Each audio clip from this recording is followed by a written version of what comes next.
থেকে যায়, হয় না তো শোধ। সুখ পাখি উড়ে এসে বাঁধে যে বাসা, কেউ হাসে কেউ কাঁদে কেউ খেলে পাশা।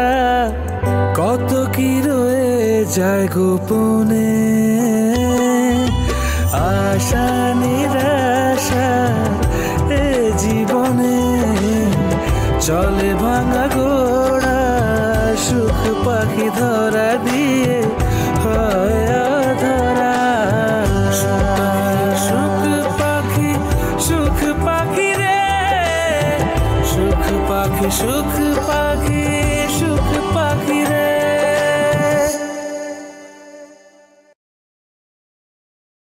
ছোট চাচি, আমার হাত যেমন দুইটা, চুলাও দুইটা। আমার হাতও ব্লক, চুলাও ব্লক। আমি কেমনে সারার লেগে চাউল হয়ে যাবো? কি বলছি বুঝতে পারছেন না? আপনার ছেলের বউ আমাকে মূর্খ বলা আর আপনাকে মূর্খ বলা তো একই কথা। ব্যবসা দেখো তুমি, বাণিজ্য দেখো তুমি, তাহলে মূল কর্তা তুমি, কিন্তু সেই কর্তা হিসেবে তুমি সেই সম্মানটা পাও। তোমার মধ্যে একটা সাইকোইজম ডেভেলপ হচ্ছে, আমি দেখতে পাচ্ছি। হ্যাঁ হ্যাঁ, একদম তাই। আমার চিকিৎসা নেওয়া উচিত, আমি পাগল হয়ে যাচ্ছি। কি বলবে না? বলবে তো। বড়রা অনেক বেশি চিন্তা ভাবনা করে, ছোটদেরকে এত চিন্তা করতে হয় না। চিন্তা করবো না তো কি করব? দেখো না বাবা মা সবসময় ঝগড়া করে।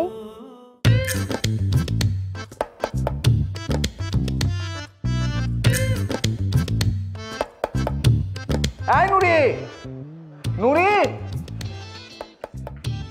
নুরি, এই এটা কি? রুটি। এটা রুটি? শ্রুতিকা রোগের মতো এরকম এরকম পুড়ে গেছে কেন? কি সমস্যা কি এটা? আরে মামা, রুটি পেটেই তো যাইবো, খেয়ালো। দেখো, প্রথম কথা হচ্ছে তুমি আমাকে কখনো মামা বলবে না, তুমি আমাকে ডাকবে স্যার বলে। কি বলবে? স্যার। স্যার, হ্যাঁ। এটা পুড়ে গেছে কেন সেটা বলো। আচ্ছা স্যার, আগে আমার একটা কথার জবাব দাম তো। কি? আমনে আমার নুরি কনকা? আমার কিন্তু খুব সুন্দর একটা নাম আছে, নুরানি। ওরে আমার নুরানি। দেখো নুরানি, তুমি তো একটা সুইট মেয়ে, তাই না? আর তুমি কত মজা করে রান্না করো, তোমার হাতের খাবার কিন্তু অনেক টেস্টি। আমার মাঝে মাঝে কি ইচ্ছে করে জানো, আঙুলগুলো এইভাবে চেটে বেটে খেয়ে ফেলি। খুব ভালো রান্না করো যখন মন দিয়ে রান্না করো, কিন্তু যখন রেগে যাও তখন এইরকম পোড়া রুটি হয়।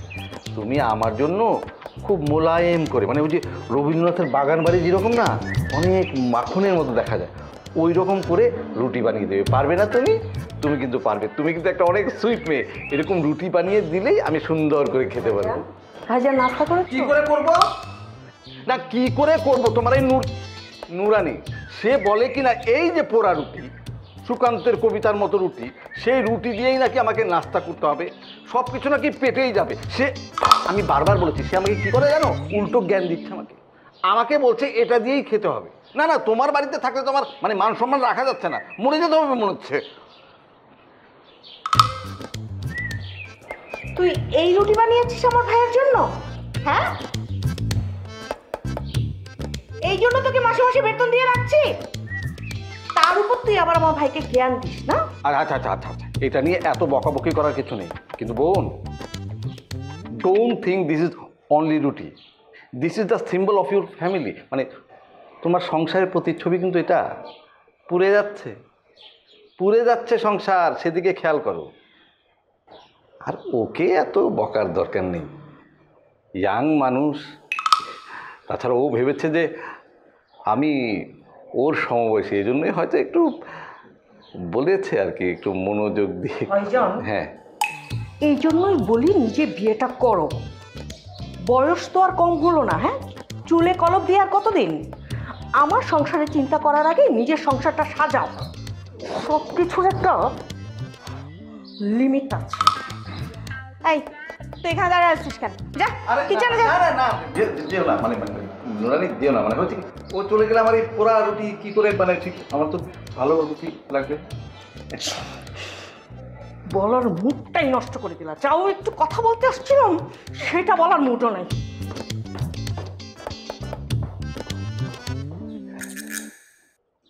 আমার বোনটা একটু রাগী, কিন্তু ভালো, অনেক ভালো, মন ভালো।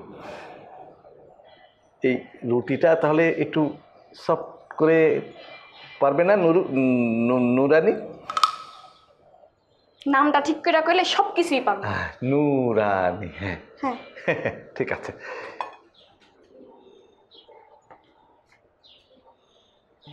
কি হলো ব্যাপারটা? মানে ব্যাপারটা শুরু করেছিলাম শান্তিনিকেতন থেকে, মাঝখান দিয়ে এখন শান্তিনগরে চলে এলো কেন?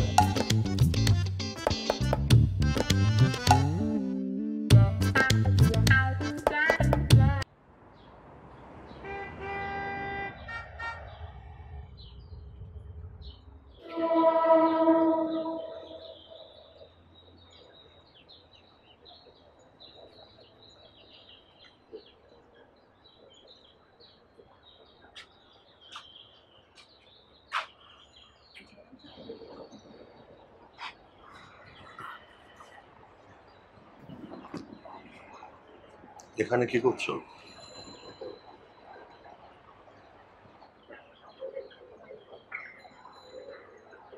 অপেক্ষা। অপেক্ষা বোঝো? জীবন থেকে নিজেকে গুটিয়ে নেওয়ার অপেক্ষা। এতদিনে আমি এইটুকু বুঝেছি, এই জীবন থেকে আমার আর পাওয়ার কিছু নেই। যোগ বিয়োগ দুটোই শূন্য। আসলে আমি আমার জীবনটাকে কোনো সংখ্যায় দাঁড় করাতে পারিনি। জীবন থেকে আমি কি পেলাম আমি জানি না,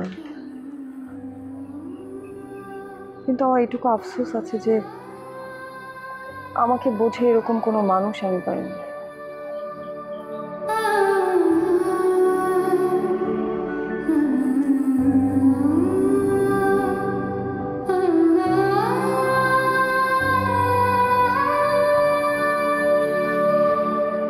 শুনেছিলাম সময়ের সাথে সাথে মানুষের পছন্দ বদলায়, ভালো লাগা বদলায়, প্রিয় মানুষটার নামও বদলায়।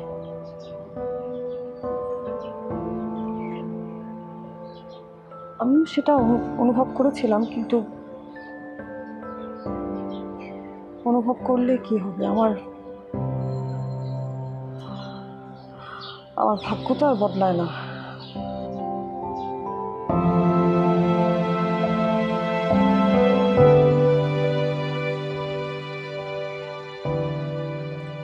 এটা তোমার একঘেয়ামি, একাগ্রতা। আমি যা বলতে আসছি আজ আবারও বলবো, তোমার জীবনটা তোমার, তোমার জীবনের দুঃসময়টা তোমার, জীবনের লড়াইটা তোমার, তোমার হেরে যাওয়াটা তোমার, তোমার খারাপ সময়টা তোমার, তোমার পরিবর্তনটাও তোমার। তোমাকেই করতে হবে। তাই অতীতের সমস্ত খারাপ মুছে ফেলতে হবে। মানুষের সম্পর্ক দিক বদলায়, তুমি তো বললে। মানুষ খারাপ করলে তার প্রায়শ্চিত্ত আসবেই। কেউ শুধরে নিতে পারে, কেউ পারে না। তাই আমার বিশ্বাস ভাইয়া প্রায়শ্চিত্ত করছে।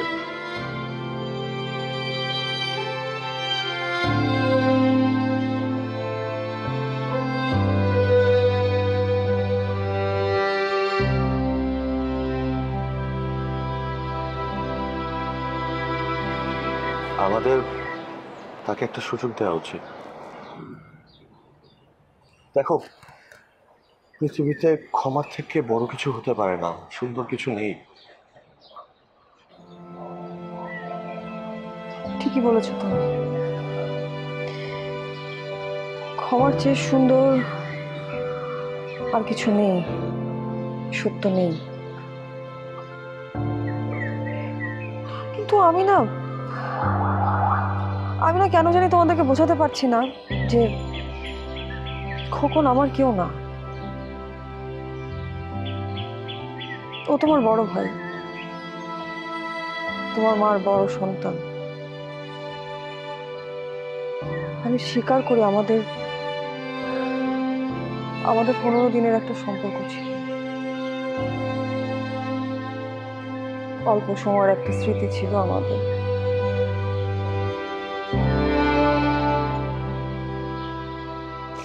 অল্প সময়ের স্মৃতি, কিন্তু যেদিন থেকে আমি স্বামী হিসেবে কবুল করলাম, আমরা বিবাহ বন্ধনে আবদ্ধ হলাম, বিশেষ করে সেদিন থেকে এই স্মৃতিকে না আমি কবর দিয়ে দিয়েছি। এই স্মৃতি বহু বছর আগেই মাটি চাপা পড়ে গেছে।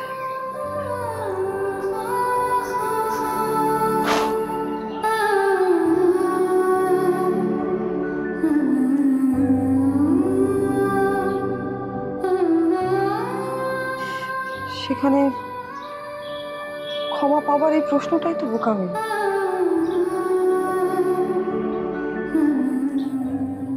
ছোট,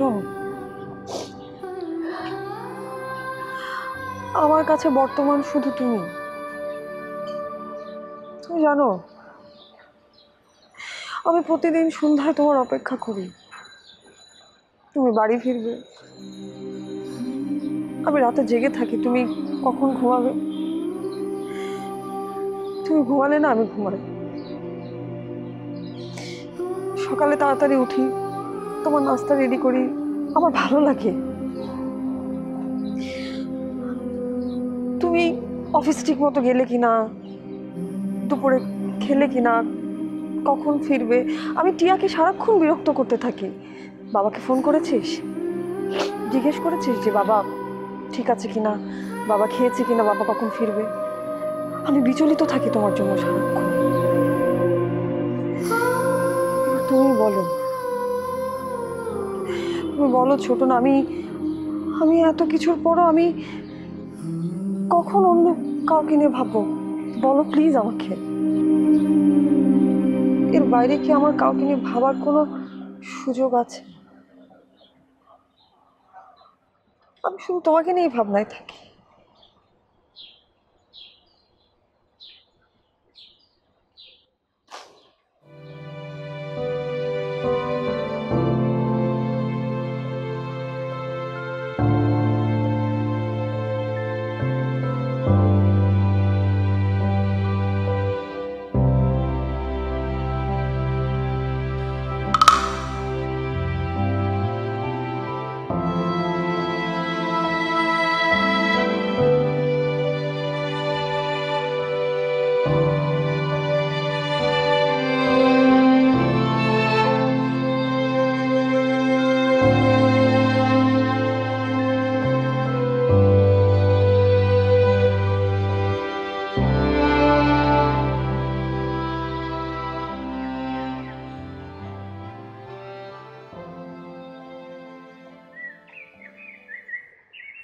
যে পাখি পোষ মানতে চায় না তাকে শুধু শুধু কেন খাঁচায় ভরে রাখার প্রয়াস। যে পাখি মুক্ত আকাশ পছন্দ করে তাকে জোর করে খাঁচায় ভরলে আজ হোক কাল হোক খাঁচা ভেঙে সে পাখি ঠিক করে তুলবে।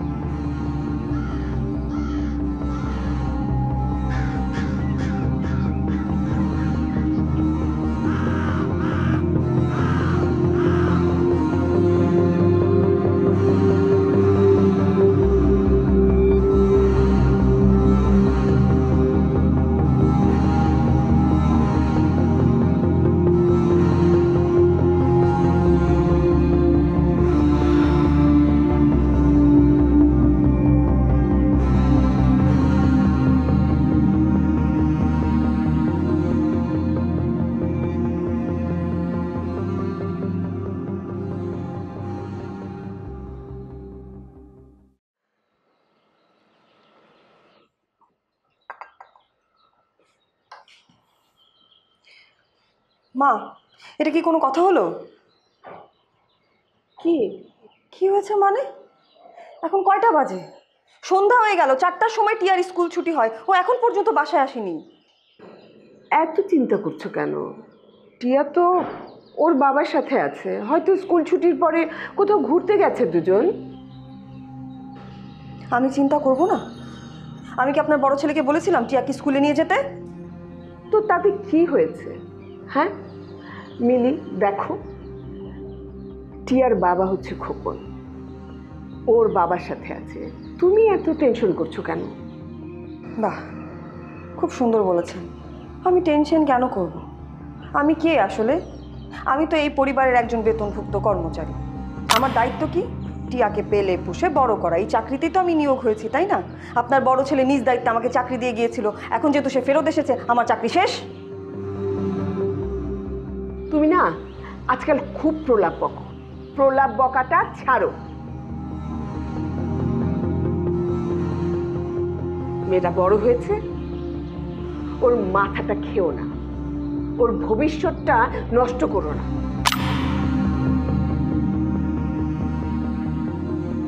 এ পর্যন্ত যা কিছু ঘটেছে সব টিয়ার ভবিষ্যতের জন্য, আর কারো কিছু করার ছিল না।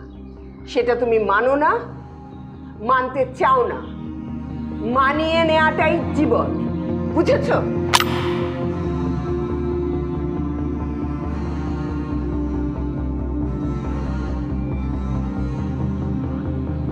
কি হয়েছে বৌমা? তোমার মনটা এত খারাপ কেন?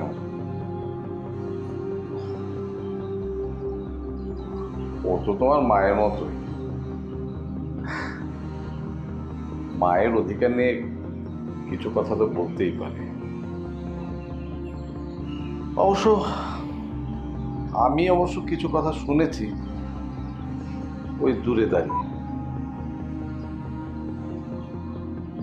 তবে সত্য কথাটা কি জানো মা? আমি আসলে মিথ্যে কথাটা ঠিক বলতে পারি না। মরার ভয় আছে তো, মানুষকে তো মরতে হবে। মরার ভয়টা যদি মানুষের মধ্যে থাকতো,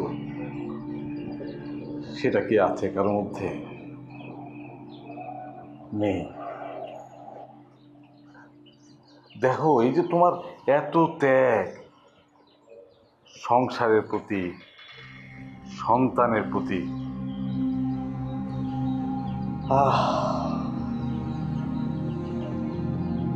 অকৃতজ্ঞ মানুষ।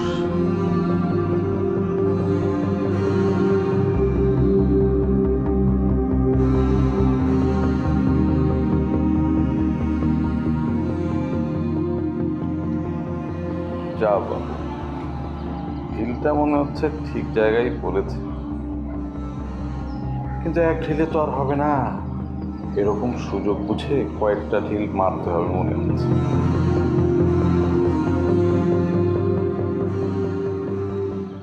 কেন কল দিয়েছো? তোমাকে তো বলেছি। না না না, ভালোই তো লাগছে। আর তোমার কণ্ঠ শুনছি, খুবই কি যে ভালো লাগে। আচ্ছা শোনো না, পরশু দিনে তুমি যে ড্রেসটা পরেছো, উফ কি যে মানিয়েছে, কি যে সুন্দর লাগছে তোমাকে। যতই দেখি ততই আমি মুগ্ধ হয়ে যাই। তোমাকে যতই দেখি আমি মুগ্ধ মুগ্ধ মুগ্ধ। তোমার হাসিটা, তোমার চুলটা, তোমার নিঃশ্বাস আমার না খুব ভালো লাগে, খুব ভালো লাগে। না না, রেকোরা ভালো লাগছে তোমার সাথে এতদিন পর কথা বলছি, খুব ভালো লাগছে। শুনো, হ্যাঁ ঠিকই, হ্যাঁ আমি তোমাকে সব কিছু বলে দেবো, টাইম টেবিল সব বলে দেবো, কোথা থেকে তুমি উঠবে সব বলে দেবো।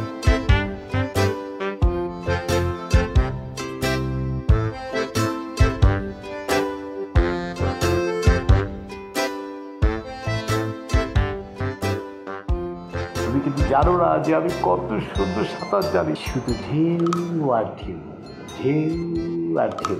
না মানে সুইমিং পুল তো ঢেউ নেই, মানে এটা একটা জাস্ট বনের ঢেউ আর কি, আর কিছু না। জি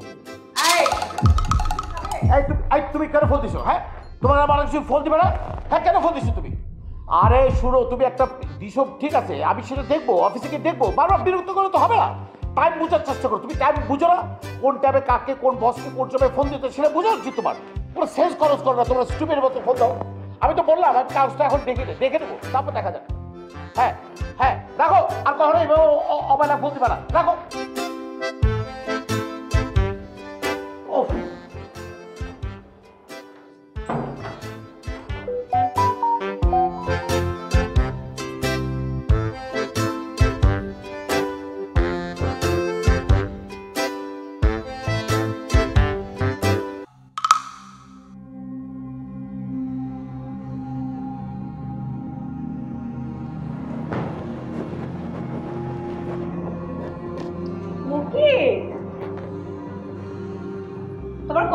তো বাথরুমে?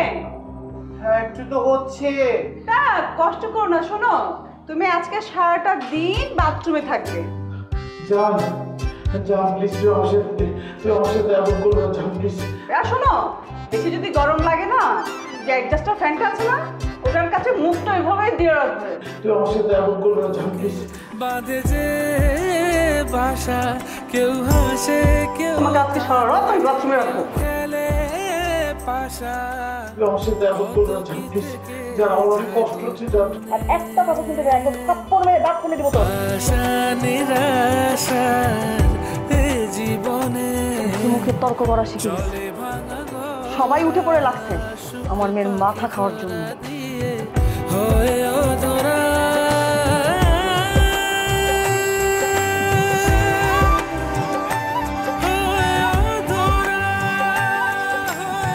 আমি প্রত্যেকদিন অপেক্ষা করে না খেয়ে যে তোমার সঙ্গে একটু ভালো সময় পার করবো, একসাথে বসে একটু খাবো, একটু গল্প করবো, তুমি আমাকে রেখে কেমন করে খেয়ে ফেললে তুমি?